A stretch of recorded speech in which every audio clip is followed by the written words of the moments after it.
જય દ્વારકાધીશ મિત્ર. તો આપણે જાણીએ છીએ કે આપણે હિન્દુ છે, તો હિન્દુ કેને માને? ભગવાનને. અને ભગવાન કેમાં હોય? મંદિરમાં. તો મંદિરની એક સાલ હોય કે એ ક્યારે બન્યું, કેટલા વર્ષ જૂનું છે.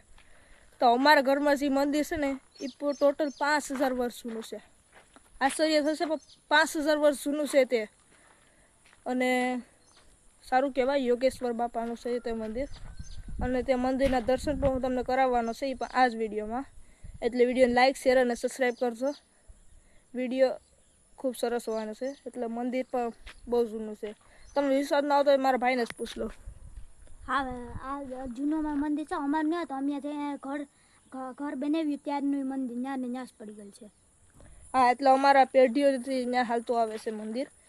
તો ચાલો એ મંદિરને જોતા જઈએ. એ મંદિર અમારા ઓલા મકાને છે ને ત્યાં આપણે અટાણે જઈએ છીએ. મંદિર ખૂબ જૂનું છે ને જોવાલાયક સ્થળ છે.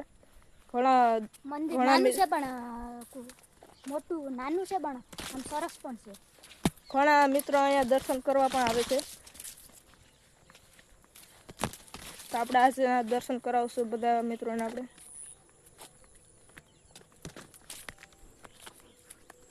હા, જો અહીંયા અટાણેથી સ્કેલ કરવાનું શરૂ કરી દીધા. કોલ છે જેની જોવું જોઈએ.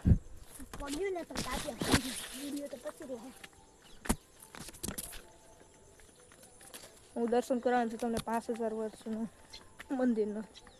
આગળ આવેલું છે તે મંદિર. અહીંયા આપણે સંપલ કાઢી નાખીએ.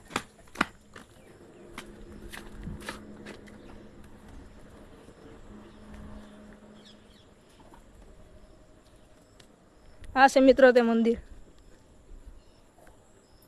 પેલા લાઈક અને શેર કરો, સબસ્ક્રાઈબ કરો. તે જ દેખાડી કરી દીધું.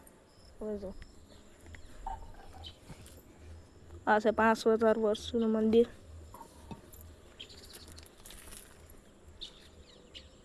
વિડીયો સારો લાગે વિડીયો લાઈક, શેર અને સબસ્ક્રાઈબ કરજો.